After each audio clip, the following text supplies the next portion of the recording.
So how is everyone doing today? Good. Yourself, Stella?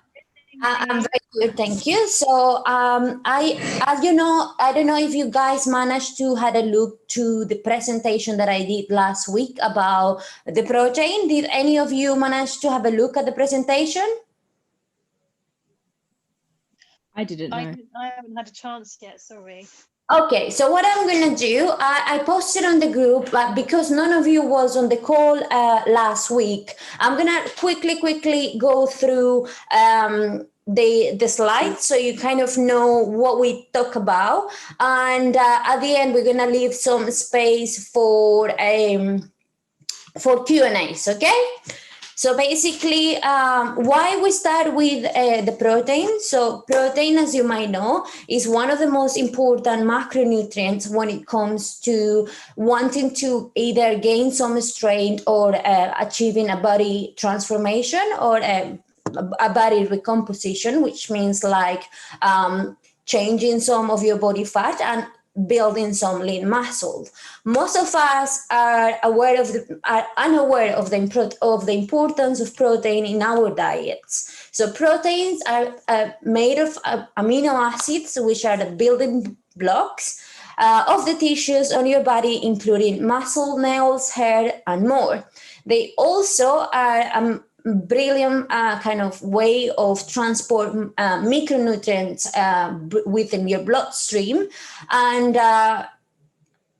if you don't consume enough protein, the long term it can cause some detrimental issues to your health, like losing muscle tone when you pass your menopause, and we're not able to produce as much muscle, or to build as much muscle as before, and obviously malnutrition due to the lack of protein on your diet.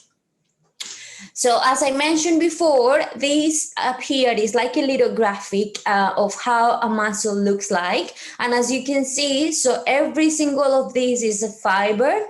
And inside, if you were to shop the muscle, so if you were to shop the bicep here in the half, this is what you will see. So you will see a lot of motor units, which are filled up with small fibers. So all of these little dots, all of those are the amino acids or the building blocks of the muscles that we call, and those are the little fibers that we break when we actually work out. And that's why sometimes when we work out for the first time, or when we are getting used to a new routine, we have some DOMs, and it's because obviously those microfibers, like little fibers, have been broken down and the body is in the process of repairing them. However, if we don't provide the body with enough protein to repair those muscles, we are only breaking down those fibers for them not to be able to be repaired. And that is when we then don't see any changes in our body despite training for very many years perhaps. Or that is also why sometimes you are unable to kind of switch your body from like collecting fat into burning fat. So the main benefits of the protein is the impact it has on your body's growth. I mean, like growth as of muscle, and maintenance. For example, if you are actively trying to build muscle, protein is essential, and it will help you maintain your muscle mass while also helping to repair the muscle. That's what I just explained. Okay.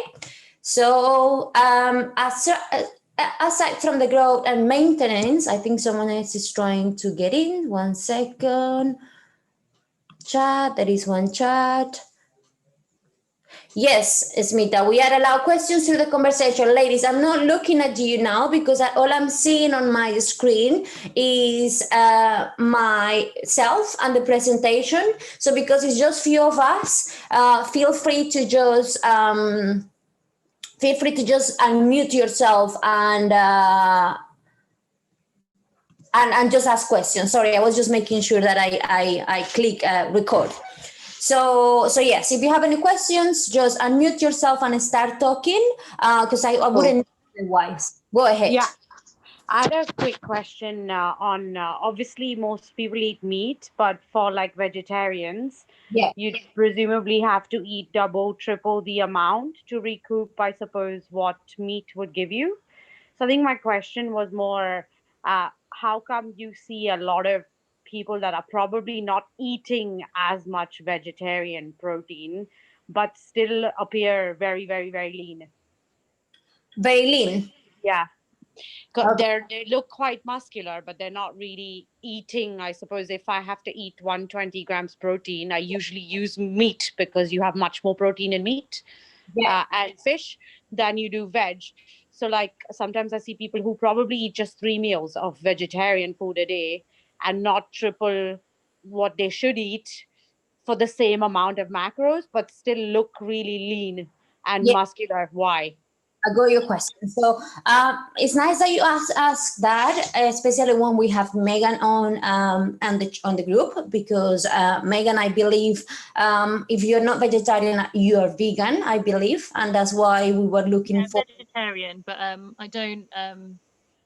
don't have a lot of eggs either in my diet because of my husband's religion. But yeah, vegetarian mainly. No Pescatarian. meat.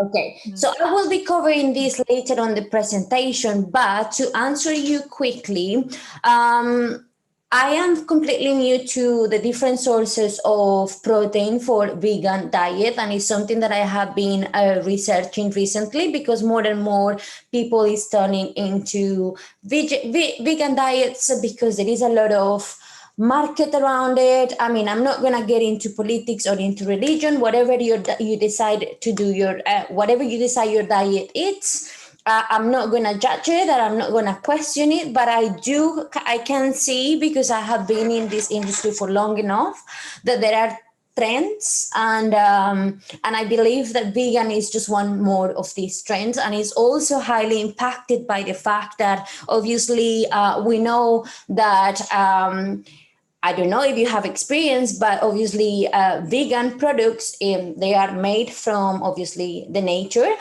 So it means that in order to manufacture and produce this product, you don't, or people who does it, or even the government, they don't need as much money in order to either maintain or produce in mass. So because the whole world is overpopulated. I don't know. I mean, I can see it clear like water that the vegan diet started as a fashion, but now it's been pushed by politic reasons, and I have no other reason to say that, because I can see that on Netflix. So whatever and that's the danger of media in general. Whenever you see something that it has like literally being forced to your eyes, like Netflix has done everything possible to make you believe that vegan will sort all your lives problems, and that couldn't be farther from the truth. I mean, I know that a vegan diet is obviously better than whoever is eating McDonald's or whoever is eating junk food. I will much rather tell you, yes, go on with your vegan diet than carry on eating fast food if that was the case. But what I don't agree with is that they get the people hype up on expectations about their health that are not real. And also, I don't agree with the fact that although the manufacture cost of this food are lower, all this food, because it's in fashion and because you have been, media is telling you from all the signs to consume this food, they are actually overcharging this food. The other day, I went to buy crispy cereals, and that's just rice cereals, and it says like vegan, suitable for vegan, gluten-free. Of course it's rice, so what else can it be? I mean, you don't need to tell me that it's vegan, you don't need to tell me that it's gluten-free. They do anything that says vegan on it, they overprice now, especially replacement products, you know, like vegan sausages or vegan like burgers. corn or something. Yeah. Burgers. Ridiculous. There are some burgers in the States that is like because Mateo, my boyfriend, is into investment at the moment. He was finding out what is the best things to invest at the moment, and there is a name of a brand of some burgers in the States that I forgot the name, but it's basically a replacement meal for burgers for vegans, and the burgers are more expensive than the actual meat, and those burgers are made of soy, so it doesn't make sense. So it's really clear to me that that is all a matter, in the States the amount of corn that they have is so big that's why the eat well plate recommendation in the States is 50% carbs, because they're trying to obviously get rid of all this corn, and so they don't care about the health of the people, and that's why over there they have a lot of obese people, and it's all because they're trying to make the health system fit into whatever benefit them the most. So that's why we need to be really, really, really, really careful with the information that you read around. And I'm not saying that I am the Bible, and I'm not saying that I know it all. I am just someone who obviously is a geek in this topic, and I have been in this industry, not as working for the industry, but being part of the industry since I was an athlete for all my life. So I have seen all the different patterns. And because I listen to so many podcasts about nutrition, all diets that you do, so either if it's paleo diet, either if it's vegan diet, vegetarian, any type of diet, the only reason why the diet works, I'm not talking about health benefits, I'm talking about the diet working for whatever your goal is. The only thing that they have in common is that they will exclude some things out of your diet. So for some people who have no knowledge or whatsoever, and these people is, for example, I used to work on retail for many years, and I used to share the break room with my colleagues, in which I could see that because they prefer to go out and drink on the weekend, they couldn't care about, because they were young people, they don't care about their health, so they'd rather save on food, so they will be having a KFC, McDonald's or Burger King, Subway for lunch because it's cheap, but then they will save that money on food and then spend that money on the weekend on booze, and again it's like a snowball. Like you go feel bad on the weekend, you eat bad the whole week, and during your 20s you don't notice the difference, but once you get over 30s, then your body and your health start sending you like the pain bill. And what I'm saying with this is that I don't believe that any diet, or I don't believe that for a diet to be successful, any of the macronutrients should be excluded. Why? Because then is when we start playing with the homeostasis of the body. We have 3 macronutrients on earth for the body to be, for the human body, for the human being to be consumed. So they are there for a reason, and we are meant to consume. The key is to find a balance between the 3 of them and find what works best for you. But the reason why people who were having a shitty diet and then they start on a vegan diet, and at the beginning they claim that they feel a lot of energy, that they feel fantastic, that they have never been less bloated on their life, that's only happening at the beginning, while the body is just obviously getting in charge of new macrobacteria, because the food has a lot of bacteria that we have in our guts, and every time you change, you kind of feed in your guts with new bacteria. So if you were eating very bad food, it's only normal that if you switch it to veg and fruits, you're gonna feel wonderful for maybe the first weeks. But then the longer you go on that diet, then you're gonna start realizing that, perhaps you are missing out some properties from not having enough protein. But anyway, I think I went too deep into what I feel about vegan at the moment and why I don't agree with vegan. I mean, vegetarian or pescatarian is different because there is many religions, and I agree with that. I respect that. But going to the point in which you cannot they literally exclude like a lot of food out of your diet, and they just prioritize some food that is really cheap to produce and market and sell and distribute, and they just overcharging it. That for me doesn't sink in my head. I mean, if they were trying to do something good for the community, the society, or the human race, they should then promote a vegan diet and price it right, because that food doesn't cost the price that they are charging it for. But to reply to your answer, which was, how does these people do? These people that you see that they're very lean and they are following a vegan diet is two reasons. One, either they did a normal diet all their life and they got already lean when they started the vegan diet, which means that someone like Arnold Schwarzenegger, I don't know if I guess you all have seen Game Changers, and then Arnold Schwarzenegger, after the whole life of eating meat and steak and injected testosterone and all type of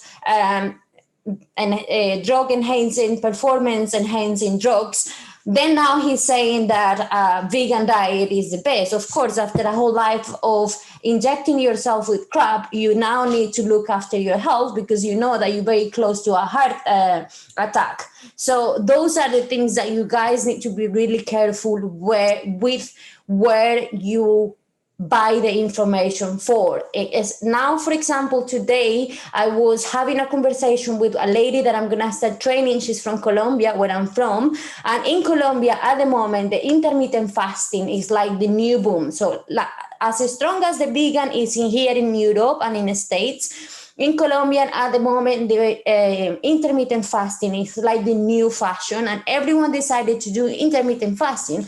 And intermittent fasting, again, is another way of diet, but it's not for everyone. And for the females, I will be very careful because it can really mess up our hormones. If you are someone who are highly stressed and there are a lot of pressure on work, maybe someone who has a condition, for example, if you have suffer from hypothyroidism, from anxiety like myself, you shouldn't go into a fasting. Why? Because if you go into a fasting, the longer you are on a fasting, yes, there are many benefits to fasting, which means that there is some mitochondria regeneration, there is an opportunity for the body to clean itself from a lot of toxins, and that's what we do every night and when we fast at the sleep. But on someone with conditions or someone that is very stressed, that has a very stressful job, the reason why fasting is not good is because it will raise your cortisol even higher, and then your cortisol will get your insulin resistance out of whack, and then it means that you will be out doing the good of the fasting, if it makes sense. So whenever you try to start a new diet, be very careful where you're getting the information from. So again, I try to go back to your question, Smita. So the people who is lean and is following the vegan diet, I'm not saying that you cannot get lean following a vegan diet. I'm just saying that you will have to be double discipline in the way that literally MyFitnessPal is your best friend, and you need to become a wizard of where you get your proteins from without getting protein, because most of the protein sources of vegans are either beans, which have mainly carbs, or nuts and seeds, and many others. But the example that I'm trying to make is that there is not 100% protein source unless it's one of these replacement protein sources, or unless it's a vegan protein shake. But you want to get it. I was going to say, Stella, just to say to Smita, from my perspective, it is quite difficult. As you know, I'm a vegetarian, and when I started training, I got really poorly every time I worked out because I just wasn't getting enough protein, and I had to end up having a shake because I have beans and lentils and nuts and yogurt, but it just wasn't really enough. So it is difficult. Exactly. And I actually used you, Megan, as an example last week when I did this same presentation, and I was saying how you were feeling that your recovery from the workouts was not optimal, and that's because of the lack of protein on your diet. And also, as I was saying, so you really need to become like a macro wizard, because you want to make sure that you're getting enough protein, but your carbs are not going too high, or your fat is not going too high. So at some point you will have to end up using some sort of meat replacement, which I mean, unless you really cannot eat meat because of a religion, I would much rather just have the meat than meat replacement, or a protein shake. But I will touch that on the next slides. You will see it coming. Is that clear, Smita? Apparently. Okay. See. Okay, so I'm gonna carry on. So this is what I was telling you about. Good sources of high quality protein-rich foods. So we have obviously fish, poultry, dairy, beans, nuts and seeds, tofu, soy products, and more. However, I'm not going to expand in every single one of them, because I have already sent you a lot of different lists, and I'm currently working in a new one, which will include more options for vegans and vegetarians. But what I want to highlight from here is that you need to be very careful that when it comes to actual full protein, or what we call full proteins, are the proteins who have all the amino acids, the essential amino acids that we need to get from protein and that our body does not produce. So the only meats that have this full chain of amino acids, unfortunately for the vegans, is animal sources. So that's why on someone that is vegan, or who doesn't eat, or pescatarian, or a vegetarian who doesn't have as much consumption of animal protein, then it's recommended to have a good source of protein powder, which will have those essential amino acids in there. Now, what is essential amino acids? You might be wondering. So there are two types of amino acids, so essentials and non-essentials. So the non-essentials are, it doesn't mean that we don't need them, we still need them, but the non-essentials, our own body produce them, and the essential amino acids, we need them even more, but our body is not able to produce. So those are the ones that we get from what we eat every day, okay? And the most important of them, before I carry on with this one, is actually leucine, which is the one that is in charge of, I go back.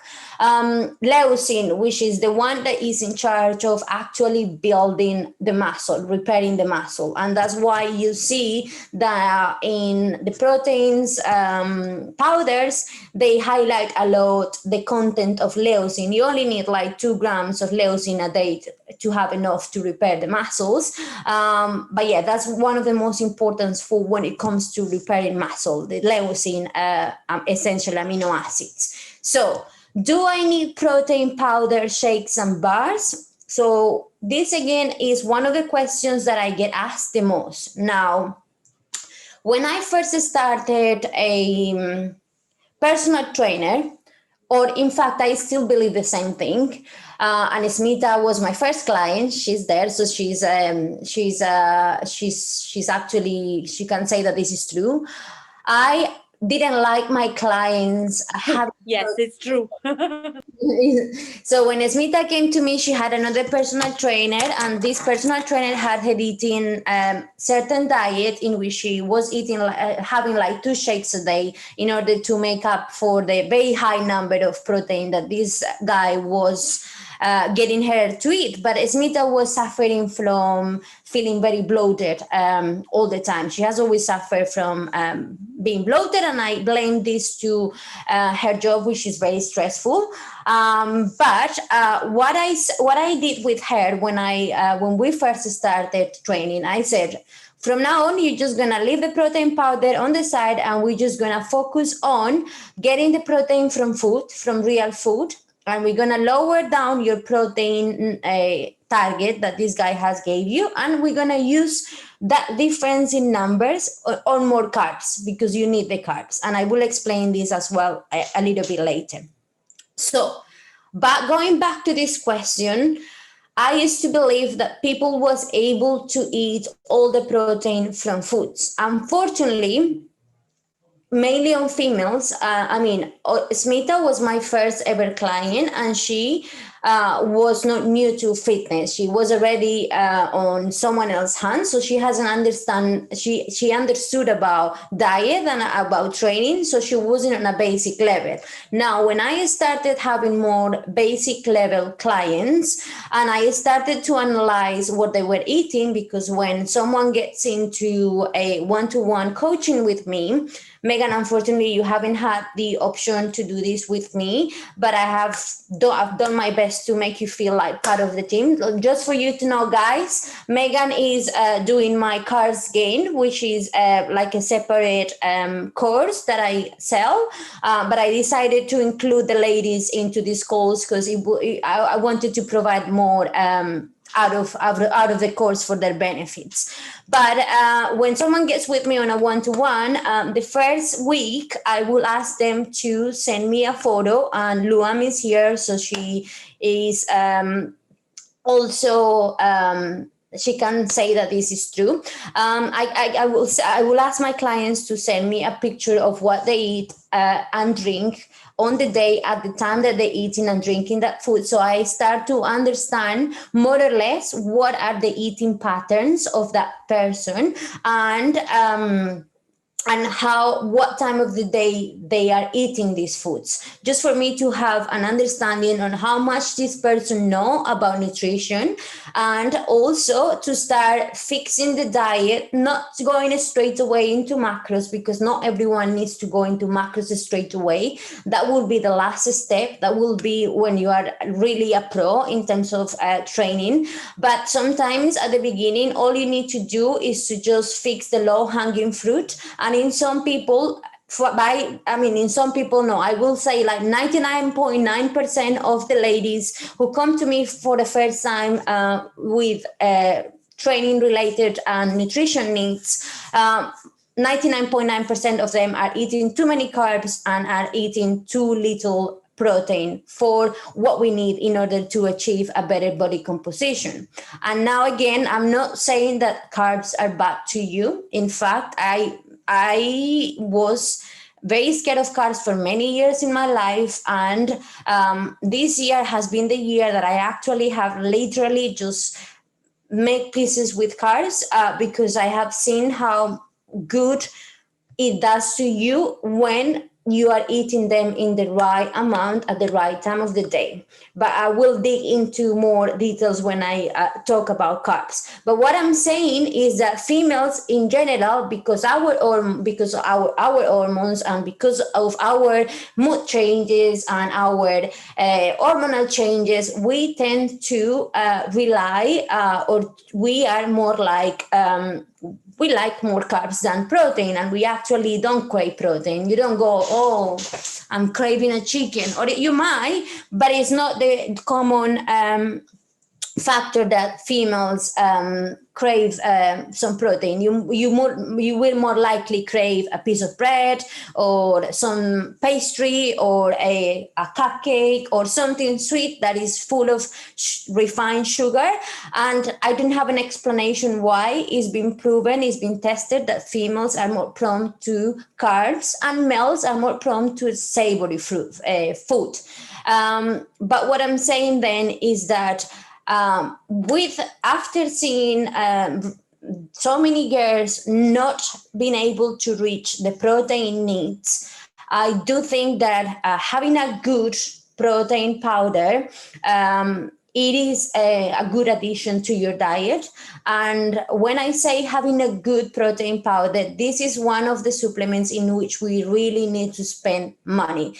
When I'm saying spending money, I am the one that is always trying to save you, even if it's £2. I always send you the links where to buy the supplements from, which in my case is all of them from Bold Powders, apart from my protein. Why? Because the protein that you buy from these big brands like My Protein or My Protein Works or Bold Powders, all of those protein, the same as the cheap protein brands, they are all made in the same place. So the powders are all manufactured in the same place, and they distribute it to the different brands. So in reality, these protein powders, they very low in quality, because all they're trying to do is obviously mass produce, and whenever you mass produce, it loses the quality. However, after testing different protein shakes for a while, I was taking the vegan one, and that's when I discovered King Nutrition,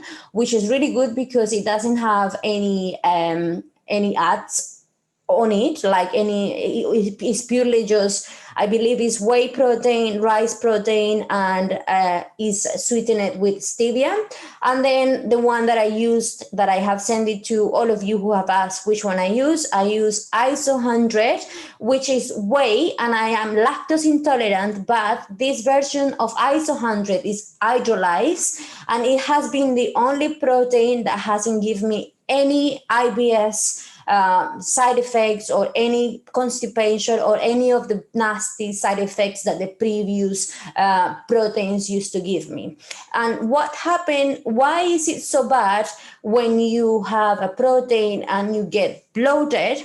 It's not just the fact that you feel this, it doesn't feel nice to be bloated. It's just a discomfort feeling. Also, it doesn't help you to feel good on yourself. But the most important reason why we shouldn't keep eating something that is giving us or making us feel bloated is because if we are feeling bloated, that is a signal that our body is sending us, telling us that the body is not able to break down whatever that you are eating. And what happened is that because the body is not able to break down that you just ate, whatever you eat on top of that, your body is not going to be able to absorb the nutrients. So literally it's just going to go through your digestive tract, in and out, and you're not going to get most of the benefits of the food.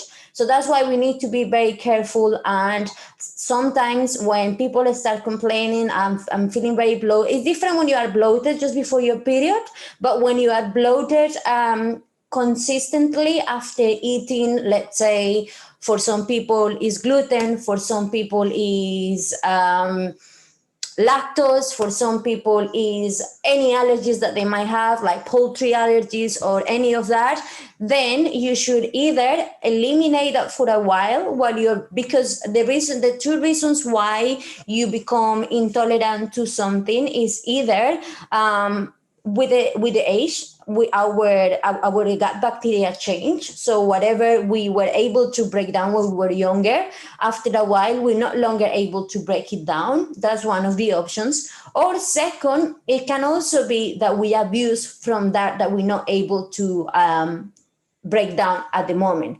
So, for example, most of the people who say that they are gluten intolerant, in reality, they are not gluten intolerant. They have just abused of gluten for too long. So if you just go out of gluten for, let's say, a month, and then slowly you introduce without abusing from it, unless you have obviously a doctor have told you that you have a celiac disease, then you should be okay. Like I used to think that I was intolerant to gluten, intolerant to lactose, and I just cut everything out of my diet. And I did, and I actually don't eat much of these foods on my daily basis. But I now know that if I want to have a piece of bread on the weekend, I don't know, I will feel bad, but it will go away. So I know that if I want that, I will pay the price for having that.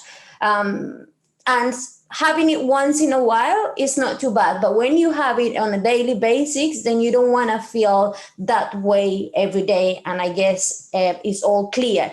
Now, here we also have bars, protein bars. I will say stay away from protein bars. So if you are going to use any of the protein replacements, I will much rather you to go for a protein powder that is going to give you anything from 20 to 30 grams of protein a day, which makes a big difference because that is a whole portion of protein. But the problem with the protein bars is that they are packed with preservatives. They also have either xanthan or another type of like gum that keeps the thing together, and that is like poison for your body. So I don't know if you have noticed, if you have ever purchased any of the protein bars, you eat that thing and about an hour later you literally, your stomach is bloated, you're full of gases, you just don't know what it is, and it's truly just the bar. There is only one bar that I recommend, and it's called RXN, which is the raw bars. And those ones are, I will say, the best ones out of the protein bars. But in reality, I wouldn't call them protein bars. I will call them bars with protein, because they will always have more carbs than protein. They just say protein because the protein content is higher than the average bars, or they have any sort of protein. There is no guidelines for you to be able to say that your product is high in protein. I believe it has to be over 2 grams, and then you can claim that this iPhone is high in protein. So the guidelines for that are quite vague. So don't let yourself look. One thing that once someone told me was an apple. So no, not an apple phone, like an apple. I was having a fruit. So let's say this is an apple. So an apple is on the fruit place in the supermarket, yeah? And the apple doesn't have any label, nothing. It just, if something, it will only say pink lady, royal apple, whatever, yeah? And you know that the apple, you know that the apple is good. The apple doesn't need to tell you that is vegan, that is free of preservatives, that is gluten free, that is paleo friendly, that is whatever. The apple doesn't need to shout at you that is good. So if instead this is a protein bar, so I have a protein bar here, and the protein bar is telling me in every way that is gluten-free, GMO-free, and everything you want free, bar free, whatever free. If it's shouting at you all the good things it has, then it's not that good for you. Because if I am good, I don't need to shout to you that I am good. I just show you that I am good in the way that I do my job. So it's the same thing. So when you eat an apple, and your body is happy because you have the nutrients from the apple, you have the carbs from the apple, and you have good energy, and your body is able to digest the apple with no problem. Most of the time, there is people who has problem with digesting apple, but this is just an example, yeah? You then eat this food, you have it, and then you either are not going to feel good about it, or it's packed with sugar that is going to make you just feel good for a few minutes, and then you're going to have a crash. So you understand where I'm going? Yeah. Yeah. Just So, one thought, Stella, yeah. I guess from somebody that struggled with macros for a very long time. My rule of thumb is you need to have, if you look at the back of the wrapper, if it doesn't have if it has less than 20 grams of protein in it, if you're just looking at macros and it's healthy enough, it's not enough. So my rule of thumb is with every meal, if you're buying the meal, instead of making it fresh, which is preferable, try and go for 20-25 per meal. If it doesn't have it, you haven't eaten enough protein, basically. That is a good way of putting it, because I will touch bases into this coming soon. This is in here. Yes. So touching on what Smita just said, I have this. How much protein do I need? So there are two ways of calculating the protein. One will be based on your mass, body mass, weight. sorry. And the second one, which I didn't include in here because this is the first time that I do protein, so I'm doing the basic version, and I will do the more advanced in the future, where I will teach you how to calculate your own protein requirements. The second one, which is the most advanced and the most accurate, will be to calculate your protein requirements based on your lean muscle mass. And how you calculate your lean muscle mass, you need to know your body fat percentage. So it doesn't have to be 100% accurate. In order for you to calculate your body fat percentage, we discussed this in another call.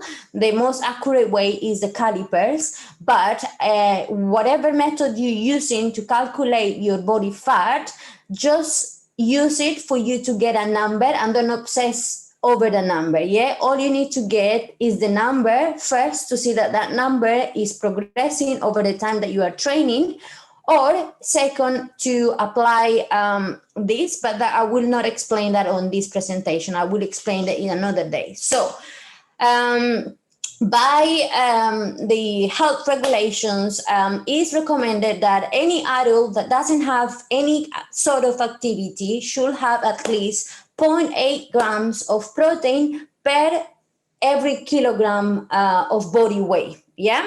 So because you guys here don't work with kilograms, so if someone is 75 kg, that means for you to calculate, so if someone, sorry, the opposite, if someone is 165 pounds, for you to calculate how many kilograms that person has, is for you to divide that in 2.2. So that gives us 75. So if we calculate that for 0.8, but this is for someone who doesn't move, literally doesn't move at all, then the minimum requirement for that person is 60 grams of protein per day. Yeah.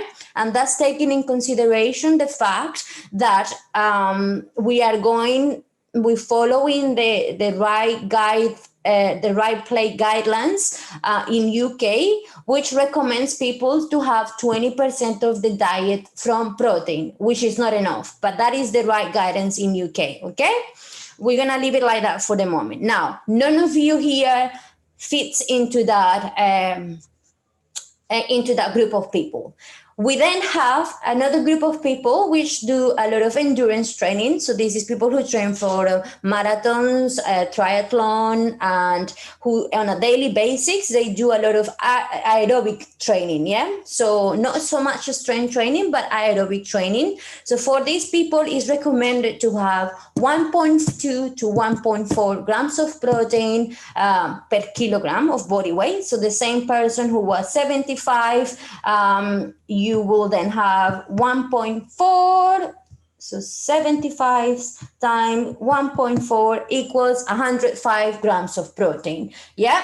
And there is a third group, which is what I will feed all of you, which is people who lift weights. In here, they obviously put the extreme version of it, which will be powerlifting.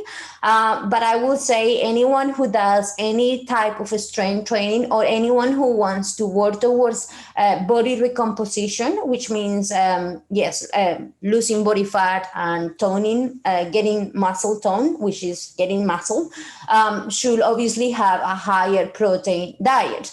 So in this case, but higher, it doesn't mean super high. It just means high enough to meet your requirements. So this is here when I will then kind of guide where the person is when they first come to me. So if I see that someone comes to me and they are already here on 60 grams of protein a day, which is the maximum I guess normally from new people, I cannot get them straight down to here from one week to the other. So if they are on 60 grams on the first week that they send me the photos, I cannot tell them, oh, I'm sorry, my darling, you are eating 60 grams of protein. From next week, you need to be eating 1.7. So 75 times 1.7 equals, 75 times 1.7 equals, 127 grams of proteins. That's double and 7 grams more. Why can I not do that? Because your body is just gonna get in shock. So breaking down protein takes a lot of effort for the body. I mean, so there is something that is called caloric thermogenesis, and that is basically how many of the calories of the food that you are eating does the body require in order to break down the food that you have just eaten. Yeah. So on fats, it's 0.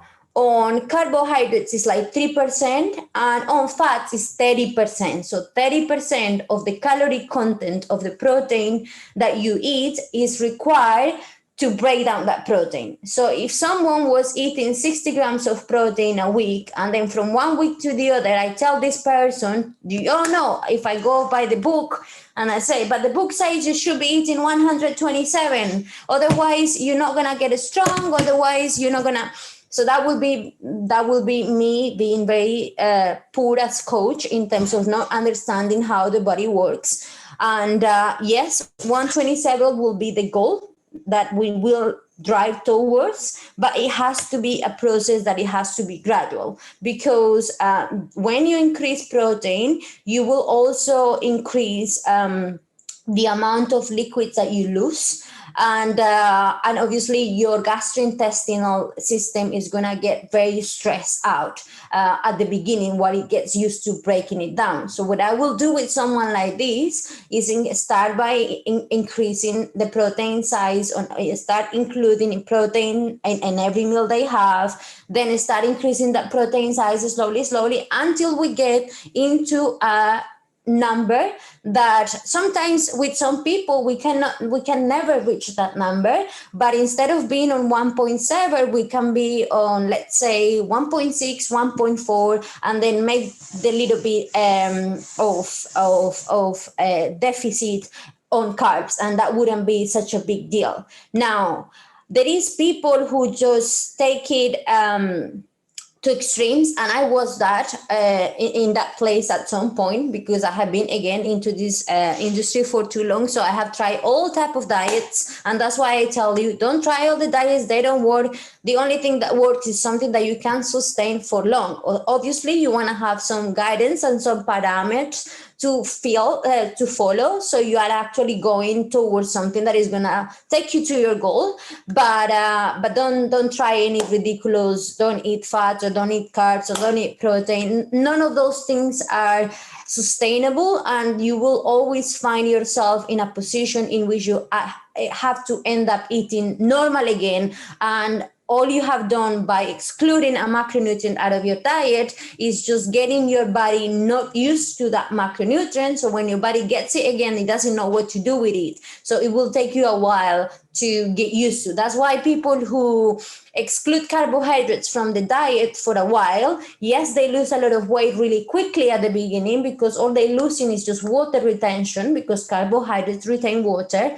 But then after a while, the weight drop stalls, and you are eating fats and protein, perhaps is struggling with energy, feeling really bad, losing your head, and then being frustrated when you're not losing weight, and also depriving yourself from carbs, which are super good. I don't know how I did that for so long, and I didn't die. But yes, I didn't used to eat carbs, or not many, like literally maximum 60 grams of carbs a day. But I used to have a ton of protein, and that's why I used to suffer from IBS really, really badly. And it was a combination of obviously my anxiety. I was working as manager in role in Apple, so I was very stressed. I'm always very stressed. It's my personality. So which means that with my stress and the stress that I add into my body because of the amount of protein that I was taking, which was for my size, so I'm 55 kg, very small, if you know me in real life, I was having like 160, 170 grams of protein, which is ridiculous. At the moment, I'm having between 120. The most I have in a day is 130. So what I did instead, and that's what I did with the Smita when we first started, was using that difference of 30 to 40 grams of protein and have them as carbs instead, and that will help you with your with the digestion of all of it together and your energy levels way more than just having a ton of protein. So it's almost like in everything in life, either side of the extremes is bad. So too little is bad, too much is also not good, because of the problems that I explained you that can happen to you. Or if you have a super fast metabolism and your guts are on point and you are able to break down a cow, if you eat a cow, you have no problem. But what's going to happen is that there is no point for you to eat a whole cow when your body can only digest and absorb the leg of the cow. Yeah. So instead of you eating a lot of protein and perhaps wasting it because your body is not going to absorb it, and protein is not the best macronutrient for energy or for mood balance, you could then reduce your protein intake once you have reached a stable okay. Ciao, Smita. Thank you. When you have reached a stable point, you will then like, you might as well just use the carbs because they're going to give you the right energy. They're going to regulate your mood. Carbs bring up dopamine and serotonin as well. The right carbs, not the sugary carbs. Okay. So I don't know what time is it. It's been an hour already. So some tips to increase your protein intake, and this is easier said than done, but make sure that whenever you are craving some refined sugars or high processed foods, just replace them for either vegetable seeds, nuts, Greek yogurt, something that is not purely just carbs, especially if it's just sugar. And yes, so snacking on nuts instead of chips, Greek yogurt, and some honey, maybe instead of some cupcakes. And as I mentioned before, when we eat a lot of protein, we are more prone to lose water.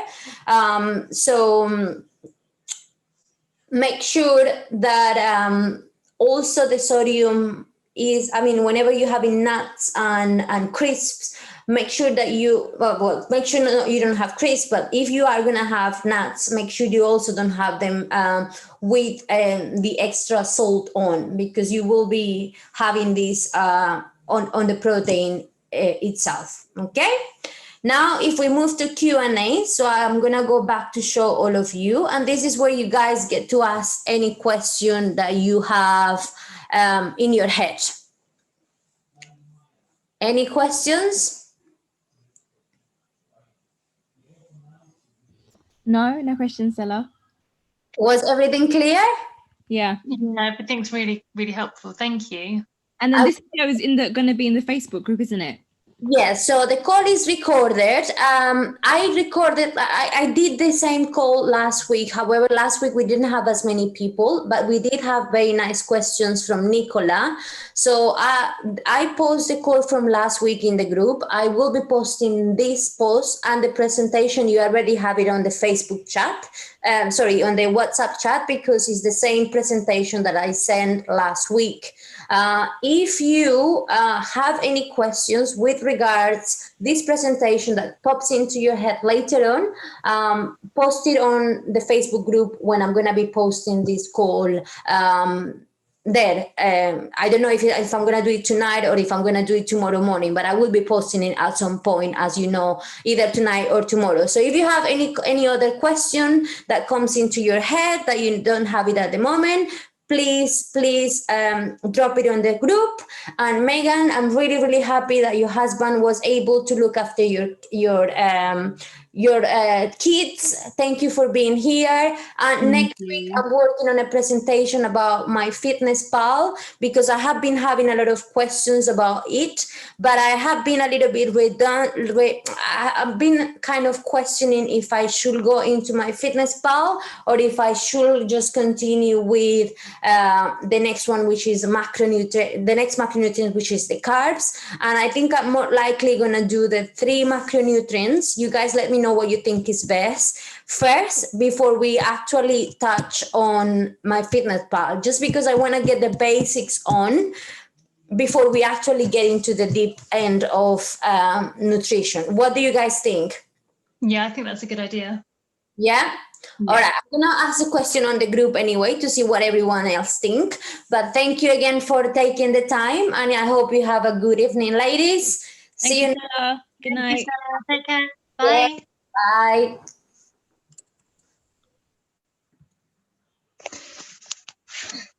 Now you're talking. It's recording. My tongue is gonna be very famous. I actually don't know if I record. Ah, yeah, it's recording.